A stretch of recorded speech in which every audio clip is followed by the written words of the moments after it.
Ms. Evelyn clicked the main school doors shut, the heavy lock echoing in the deserted hallway. But the library light, a defiant glow against the evening gloom, remained on. She sighed, a deep, weary breath, knowing the extra hours she spent here, fueled by her own meager funds, were her quiet act of rebellion. Inside, the elementary school library was a museum of forgotten promises. Peeling paint clung stubbornly to the walls, and dust motes danced in the slivers of sunlight that pierced the grimy windows. Ms. Evelyn surveyed the worn books and empty shelves, a quiet sadness blooming in her chest. She tenderly dusted a faded donate sign, a silent testament to needs long unmet, a sanctuary slowly fading but still holding a pulse. Later that night, in her small, tidy apartment kitchen, Ms. Evelyn stared at a stack of overdue bills. The numbers on her bank statement seemed to mock her, dwindling with each passing week. She traced the figures with a tired finger. The cost of her extra hours at the library a heavy weight. Every light left on, every snack provided, chipped away at her own precarious balance. A few evenings later, just as the school day ended, a tall, slender boy shuffled into the almost empty library. His clothes were rumpled, his gaze cast downwards, avoiding Miss Evelyn's gentle eyes. He moved with a quiet, almost hesitant grace, heading straight for the back corner, where he pulled a worn copy of The Alchemist from a shelf and settled into a chair. Leon, as Miss Evelyn would learn, was a quiet storm. The official closing bell had long since rung, but Leon remained, utterly engrossed in his book. Miss Evelyn watched him from behind the counter, a faint smile touching her lips. She quietly walked to the main school light switch, flicking off the overheads in the empty hallways. But the library's warm, inviting glow remained, an unspoken invitation, a silent promise. She wasn't leaving just yet. "Still playing Librarian after hours, Evelyn?" Ms. Davies' voice, sharp as a rusted paperclip, cut through the teacher's lounge. Ms. Evelyn Reed looked up from her lukewarm coffee, a tight smile on her face. "Just making sure our children have a safe space to learn, Denise." Davies snorted, a sneer twisting her lips. "More like burning your own candle at both ends for nothing. Kindness won't pay the bills, honey." Evelyn's jaw tightened, but she merely nodded, turning away. The words stung, a familiar poison, but her resolve remained. Back in the library, the late afternoon sun cast long, dusty shadows. Leon, a tall, slender silhouette, was already there. He sat tucked away in a back corner, a thick novel open in his hands. Miss Evelyn moved quietly, meticulously organizing a cart of returned books. She felt his gaze, a quiet intensity from behind the stacks. He didn't just glance, he watched. Every movement, every deliberate placement of a worn spine. It seemed he was studying more than just the words in his book. He was studying her. As evening settled, Miss Evelyn approached Leon's corner, a small, wrapped sandwich and an apple in her hand. "Hungry?" she asked softly, setting it on the table. He nodded, a barely perceptible dip of his head, eyes still fixed on the page. She knew the cost of these extra hours, the small sacrifices from her own meager lunch. But watching him, seeing the quiet hunger for knowledge in his eyes, she understood. Every child held a universe of potential. This wasn't charity. It was an investment in a future the world often forgot. Days bled into weeks. Leon became a fixture, a silent shadow in the fading light of the library. He always arrived, always found a new book, always absorbed. Ms. Evelyn, in turn, found a strange comfort in his predictable presence. Their interactions remained minimal, a quiet nod, a gentle offering of a snack, a shared space of unspoken understanding. Outside, the school's neglect deepened, but inside, a quiet rhythm, a shared purpose, pulsed between the shelves and the pages. Late that night, in her small apartment, Ms. Evelyn stared at her bank statement. The numbers dwindled, a stark reminder of the financial tightrope she walked. Every extra hour, every snack, every light left on in the library after school hours chipped away at her savings. A heavy sigh escaped her lips. She knew the school wouldn't pay. She knew no one else would. It was her burden, her quiet responsibility to bridge the widening gap where the budget failed. and where children like Leon needed a safe harbor. The air in the school auditorium was thick with unspoken tension, a familiar scent of stale coffee and apprehension. Principal Thompson stood at the podium, his voice resonating with a practiced, regretful gravitas. Given the severe budgetary constraints this fiscal year, he began, his gaze sweeping across the rows of teachers, we are forced to make difficult decisions regarding non-essential programs. Ms. Evelyn Reed's heart plummeted. She knew what that clinical phrase meant. She felt Ms. Davies' eyes on her from a few rows back, a knowing, almost triumphant glance. Evelyn gripped her hands in her lap, the polished wood of the chair growing slick beneath her palms. The library, her sanctuary, was squarely in the crosshairs. That evening, the library offered a dim, comforting glow against the encroaching darkness outside. The rest of the school was a silent, cavernous shell, but here, Miss Evelyn kept a small corner lit. Despite the grim news, her resolve had only hardened. She moved quietly, setting out a small plate of store-bought cookies and a thermos of hot tea on a worn table. They can cut funds, they can call it. Non-essential. Asterisk, she thought. But they won't cut the light I can provide. From his usual corner, Leon watched her, his book lowered slightly. His eyes, usually unreadable, seemed to hold a flicker of acknowledgement, a silent understanding of her quiet, defiant stand. Days blurred into a routine, a quiet rhythm of defiance. Every evening Leon would arrive, a silent shadow slipping into the library just before the official closing time. He would gravitate towards a different section each night. History, poetry, science fiction, his long fingers tracing the spines before settling on a chosen volume. Ms. Evelyn often found herself watching him from behind her desk, a quiet curiosity stirring within her. He read with an intensity that bordered on reverence, his brow furrowed in concentration. When she offered him a snack or refilled his water, he would offer a soft, almost inaudible thank you, his eyes briefly meeting hers before returning to the pages. He was an enigma, but a comforting, consistent one. The summons to Principal Thompson's office arrived the following Tuesday. The room was sterile, devoid of the warmth Ms. Evelyn cultivated in her library. Principal Thompson sat stiffly behind his large desk. Ms. Reed, he began, his voice formal, I've received reports regarding unauthorized activities in the library after hours. He paused, allowing the words to hang in the air.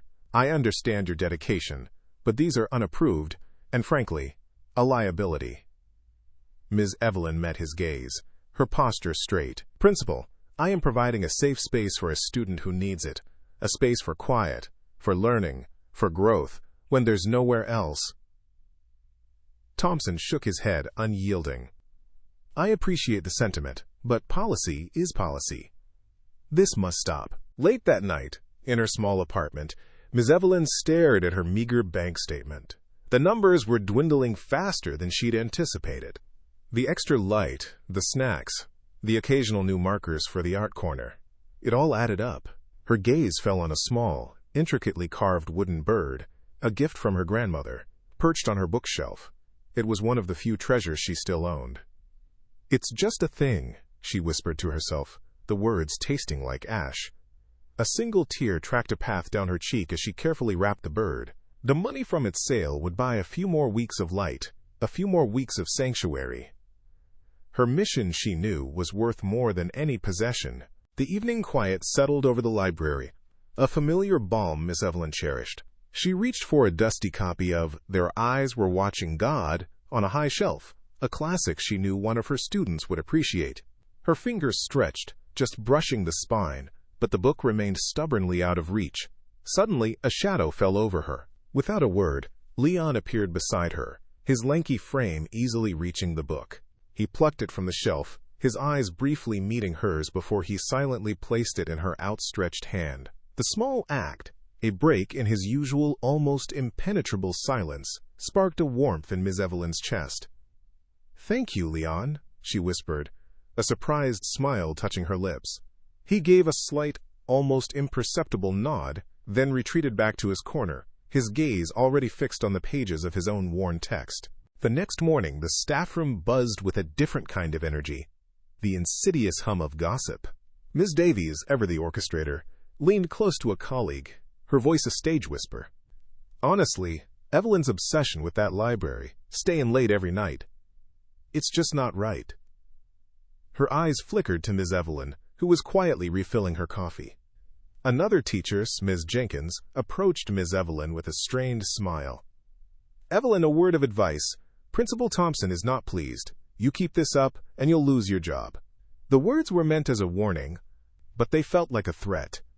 Ms. Evelyn simply nodded, her jaw tightening almost imperceptibly, before she turned and walked away, her head held high, the whispers stinging but unable to break her stride.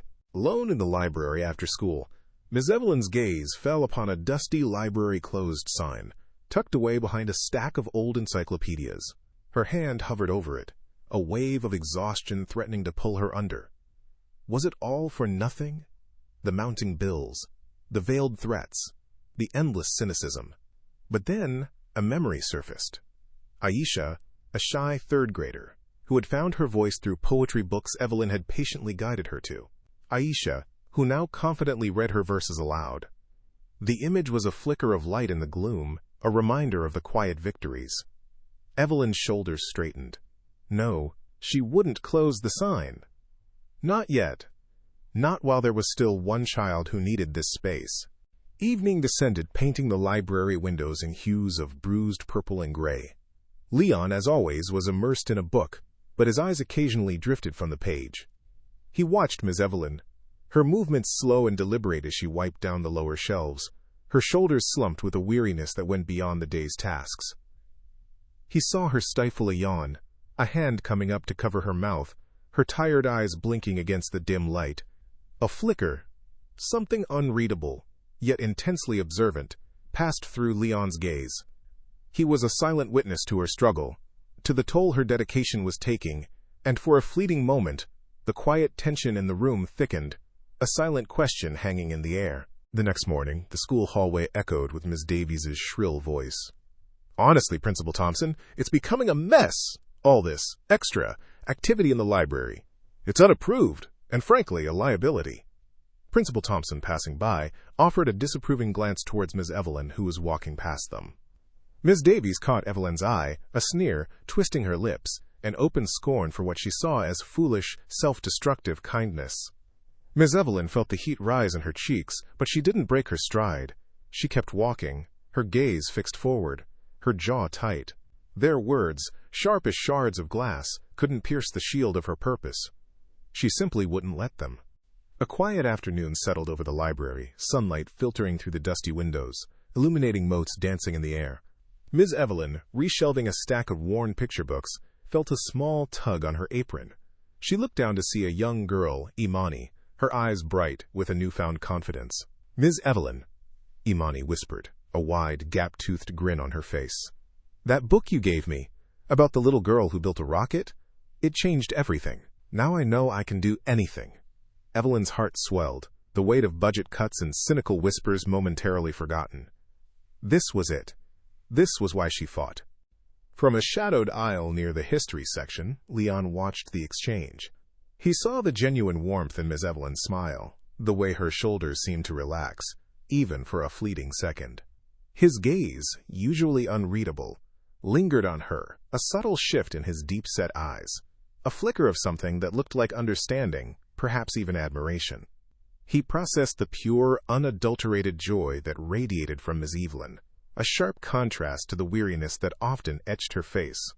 Then, as quickly as it appeared, the emotion receded, and his stoic facade returned, a silent observer once more. The next morning, the mail brought a thick, ominous envelope. It lay on Miss Evelyn's desk, its stark white surface marred by a bold red stamp. Official School District Notice. Her hands trembled slightly as she tore it open, a cold dread coiling in her stomach. The words, clinical and unforgiving, leaped off the page. Directive to cease library operations. Reallocation of resources within 5 business days. Her vision blurred. The hum of the ancient fluorescent lights seemed to mock her, a flat, indifferent sound against the sudden, deafening silence in her mind. This wasn't a warning. It was a death sentence. That evening, the library was eerily quiet. Ms. Evelyn sat amidst the towering shelves, the official notice crumpled in her hand. Tears welled, blurring the titles of the books that had been her solace, her mission, her life. She felt the crushing weight of defeat, the futility of her fight. It's over, asterisk, she thought, a whisper of despair. But then, a flicker. A memory of Imani's bright eyes, of countless other children whose worlds she'd opened. Slowly, deliberately, Miss Evelyn pushed herself up from the worn chair. Her chin lifted. Her expression hardened. A fierce resolve replacing the tears. She wouldn't go down without a fight.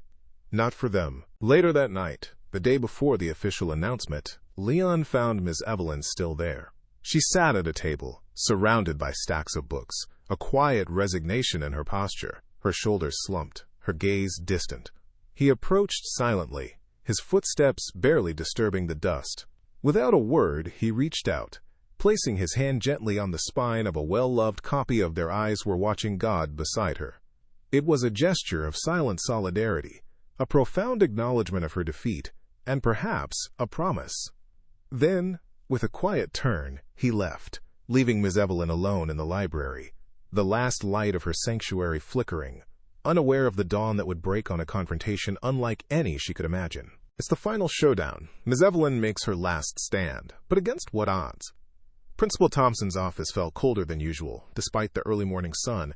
He sat behind his polished mahogany desk, a grave expression on his face. "Ms. Reed," he began, his voice devoid of warmth, "the decision is final. The library resources will be reallocated. I'm offering you a graceful exit. Consider a transfer to a less demanding role." Ms. Evelyn met his gaze, her own unwavering. "Principal, I understand the budget constraints, but I cannot abandon these children. I will be there for them no matter what." Her words were quiet, but carried the weight of an unshakable resolve. Alone, facing the end. Can one teacher change destiny? Ms. Evelyn stood at the library entrance, the faint scent of old paper and dust clinging to the air. Her sanctuary, soon to be dismantled. A profound sorrow twisted in her gut, but beneath it, a fierce determination ignited. This isn't just about books. It's about hope, about belonging. She took a deep, shuddering breath, the faint murmur of students gathering for the assembly echoing from down the hall. She wouldn't just witness its end, she would stand with it to the very last moment. He's gone. Was that a goodbye or a promise? As Miss Evelyn made her way towards the assembly hall, her shoulders squared, a figure detached itself from the shadows of the hallway. Leon. He stood taller today, his usual slump gone. His eyes, usually downcast or absorbed in a book, fixed on her with an intensity that made her pause.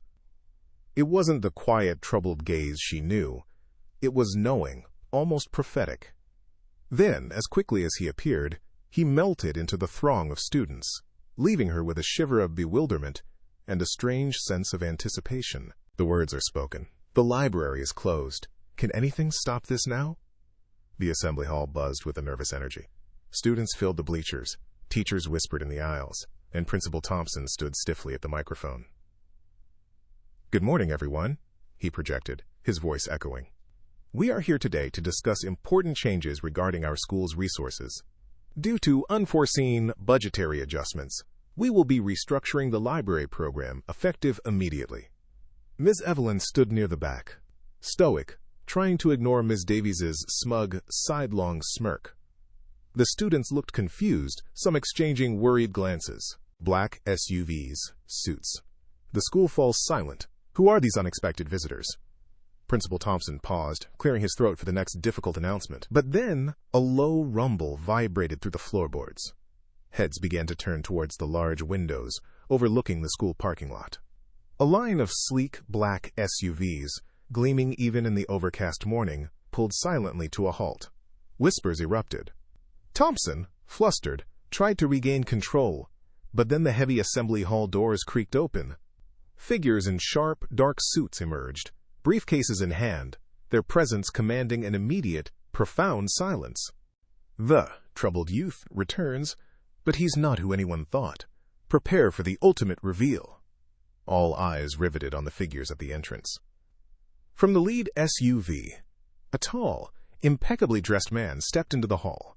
He wore a tailored suit, the fabric rich and dark. His previously disheveled beard was neatly trimmed, his posture upright and confident. Miss Evelyn's breath hitched. It couldn't be. The silent, troubled youth, Leon, stood before them, transformed. Gone was the worn coat, the hesitant shuffle. This was a man of undeniable presence, his gaze sweeping the room with an authority that made the air crackle. The troubled youth is a world-famous star. His true identity will change everything. The transformed Leon walked with purpose towards the stage, his polished shoes tapping a rhythmic beat that filled the stunned silence. He took the microphone from a bewildered Principal Thompson, a small, knowing smile playing on his lips. "Good morning, everyone," he said, his voice clear and resonant, completely unlike the quiet murmurs Miss Evelyn remembered. "My name is Marcus, M.J. Jones." Gasps rippled through the hall. Behind him, assistants swiftly unfurled large banners emblazoned with the Marcus Jones Arts and Literacy Foundation. Principal Thompson's face went ashen. Miss Davies's jaw dropped, truly speechless. Miss Evelyn felt a jolt of shock, then a profound, dawning understanding. The superstar challenges the school's leadership. Who will win this battle for the library? MJ turned, his gaze falling directly on Principal Thompson, who now looked utterly deflated. "Principal Thompson," MJ began, his voice calm but firm, "I understand you are about to announce the closure of this school's library." He paused, letting the words hang in the air. "I've spent weeks here, observing. I've seen the immense value of this space, not in terms of budget lines, but in the lives it touches. It's more than books. It's a sanctuary, a launch pad for dreams." Thompson stammered, "Mr. Jones, with all due respect, the district's hands are tied by financial realities." MJ held up a hand, a quiet command. "Perhaps," he said, "but some realities are worth changing." Ms. Evelyn watched, a surge of defiant hope swelling in her chest. MJ turned from Principal Thompson, his gaze sweeping over the assembly hall before finally settling on Miss Evelyn. His voice, now resonating with the clear, commanding tone of a seasoned performer, softened slightly. "I came here initially to explore a potential investment, a quiet assessment of an overlooked community. But what I found was more valuable than any real estate or stock portfolio. I found a beacon." He paused, a sincere smile gracing his lips. "I saw a teacher, Ms. Evelyn Reed, who defied every bureaucratic hurdle and cynical whisper, who used her own meager funds, her own precious time, to keep a library open for one quiet, often disheveled boy. I watched her sacrifice, not for recognition, but because she believed in the power of a safe space, in the quiet dignity of a book. I was that boy. I was testing the true spirit of this place. And Ms. Evelyn, you passed in ways I never imagined possible." Tears welled in Ms. Evelyn's eyes, blurring the edges of the room. Ms. Davies's face, a moment ago smug, contorted into an almost comical mask of horror. MJ raised a hand, and behind him, assistants unfurled large digital banners. Vibrant renderings of a modern, expansive building flashed across the screen. This school, this community deserves more than what budget cuts allow. It deserves a hub of creativity, a sanctuary of knowledge. He gestured grandly to the projections. "My foundation, the Quiet Architect, is committing a multi-million-dollar endowment to establish the MJ Arts and Literacy Center, a state-of-the-art facility built right here, expanding this library into a vibrant space for music, art, and learning." The hall erupted in stunned silence, quickly followed by a growing wave of murmurs, then cheers. Principal Thompson stood frozen, his mouth agape. And MJ continued, his voice ringing with conviction, "I am proud to announce that the director of this new center, the visionary who will bring it to life, will be none other than Ms. Evelyn Reed." Ms. Evelyn gasped, her hands flying to her mouth, tears streaming down her face, a joy so profound it was almost painful. Ms. Evelyn stumbled forward a step, her legs feeling like jelly. The cheers of the students, the stunned silence of the adults, all blended into a roaring symphony of vindication. MJ stepped towards her, offering a hand, his smile gentle and reassuring. "Ms. Reed," he said softly, "this is yours." She grasped his hand, her fingers trembling. Words caught in her throat. A lifetime of dedication, struggle, and quiet hope welling up. I don't. Thank you. She finally choked out, her voice barely a whisper against the lingering applause. She tried to say more, to articulate the depth of her gratitude, but the emotions were too raw, too overwhelming. MJ simply nodded, his eyes reflecting a deep understanding of her journey, a silent acknowledgement of the path she had walked. From the faculty section, Miss Davies stood rigid, her face pale, a mixture of shock and abject shame etched onto her features. Her earlier sneers and whispers of foolishness now echoed as a cruel indictment of her own judgment. Principal Thompson, usually so composed, looked utterly deflated, his shoulders slumped, his authority crumbling before the undeniable truth of Miss Evelyn's quiet power. Around them, students were on their feet, cheering Miss Evelyn's name, their voices a joyous, thunderous affirmation. "She was right all along," a young voice cried out. "The library is saved," another shouted. The tide had turned, and the cynics were drowned in a wave of triumphant vindication. Months later, the old-school library was unrecognizable. It was now the vibrant MJ Arts and Literacy Center, a spacious, light-filled hub, bustling with activity. Ms. Evelyn, no longer world-weary, moved through the modern stacks with a lighter step, her smile radiant. As the center's director, she oversaw a team of passionate educators, but her favorite moments were still the quiet ones. She knelt beside a small girl, helping her choose a book about constellations. "This one," Ms. Evelyn said, her voice warm, "will show you all the stars you never knew existed."